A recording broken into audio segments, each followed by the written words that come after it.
So, what's happened now is I've now got a gearbox, off of GMRS, who's in Warminster, nice and local for me, and we're going to use that. He says that it's absolutely fine. I said to him the plan was obviously to get a box reconditioned, and he made a face at me like I was being ridiculous, and sort of said, wow, obviously it's not his choice because he doesn't want to sway my decision and then it go wrong, but he said that he wouldn't bother. This box is absolutely fine, it was running perfect.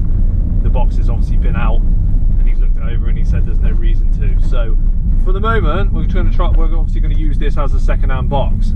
I'm going to keep my old gearbox as well, because depending on my decision on the car I might send the other gearbox off to I think it is AW Works or Worksman or Worksmanship or whatever it is. Oh, you've had a nice crunch. And get it reconditioned. But a lot of people say to get a diff, and diffs for these cars, whether that's a gripper or quaif or queef, whatever it's called, they're just loads of money. We're talking at least £1,000, and that isn't really something I want to do. I don't think it would probably be good for the car, but I don't have the money for it. I've got many things coming up that I'm spending money on, holidays and bits. Put a little post out on Instagram yesterday that I was thinking about selling it. Pretty much if I get the money that I want for it, it's going to go. Obviously if I don't, then I'll keep it. Obviously got the new clutch going in. The original clutch apparently is fine. There's obviously wear on it because it's been in there now for, I don't even know when I last changed the clutch. I think the last time the gearbox went, so it's been in there for quite a while. And they said it, yeah, they said it looks fine. Obviously the drive shafts, you can get J and R drive shafts or JR drive shafts, but then you have to grind the tab back, something everybody was telling me. But then obviously a few of the guys I was talking to, Aaron, etc. again, all said that pretty much the original, the OEM ones are the best ones to go with. So I got some of those off of James as well. So we're pretty much staying as we were. Again, if I was to get a box reconditioned, I'd like for the diff to go in at the same time and then actually have a box that's going to be able to obviously deal with the power a little bit better. But yes, unfortunately that's not really the situation I'm in at the moment. So we'll see how it goes. It is one of those things, really. Did it have everything you needed in the end, or was Rich right? Did it need something else on? I'd say car seems good. Clutch waves is all good. Come on, gearbox. That's it. Check out 20 quid here. What's that new thing? Hey, that's the guide bush. Is it a really good guide bush? It's a genuine one. Is it? There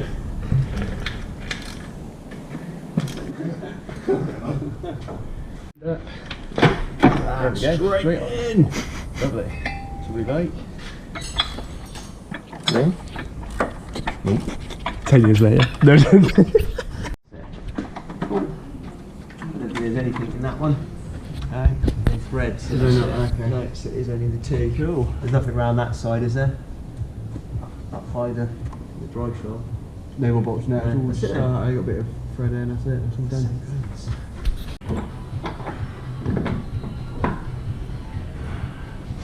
One leg back on. Liam's just told me he does a YouTube. Motorbikes.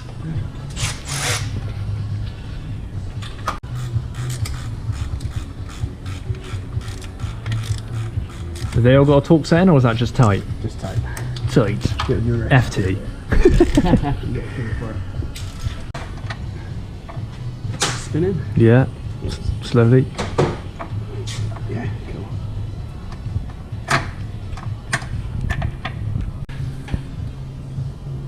Clutch cable back on. This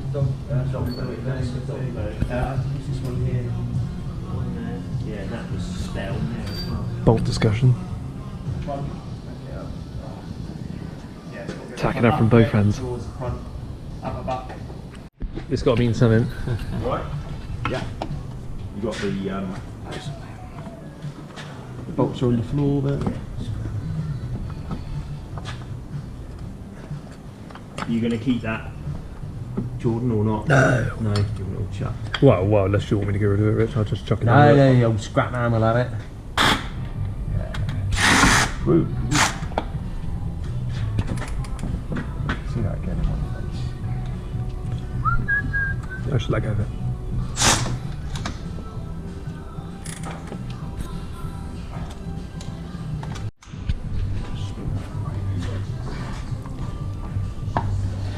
Cool. The other leg. Look at the fucking. Wow. There you go. We'll just start dribbling out. That's level. Once it starts dribbling out? Yeah, it's a level. So yeah. it gets to that level. Yeah, That is the max.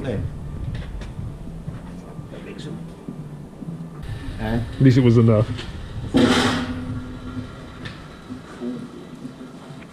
That's the colour it should be, right? Yeah. So Liam had a bit of an issue with an oil leak. Yeah. You get it away. Yeah, same this side. Yeah, back there. There, yeah. Yeah.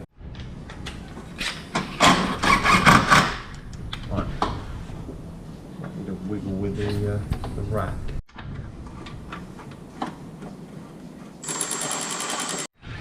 Yeah, I was gonna say that's my pretty new little. Lovely. Oh, no, it's the end of the day.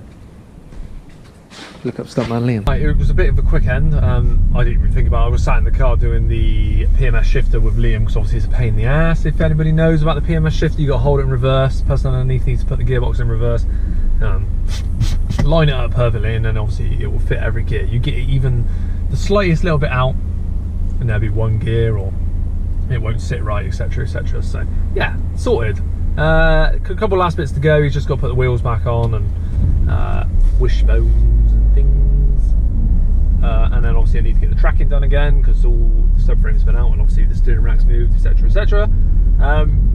So that's all going to be done either tomorrow or Friday, they said, whenever they can get it in, and then yeah, we'll be back. Put my new fancy oil in, got my new fancy clutch in there as well, but obviously the gearbox isn't so fancy, but like you say, yeah, we'll see how she goes, but it's all looking good. It feels nice and in the car again, so yes, I just can't wait to drive it again really, but it's back. Don't want to hurt you again.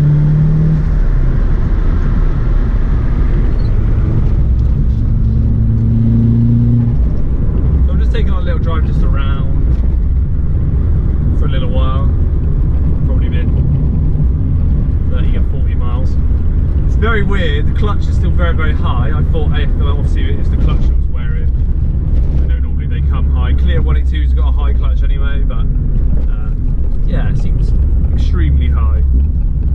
A bit funny to get used to. And very, I don't know if it's because it's the sportier 5-putt clutch. It's quite odd to pull away. It's not what I'm used to. I've had the same clutch for 10 years and now I've got this one. But, I've bodged them out in a place, but I'm not really sure it's going to stay there. So in the end, we'll do a price rundown on another video, but it's all fixed now. And then the cam mount's due at the end of the year, and that's the bad things really.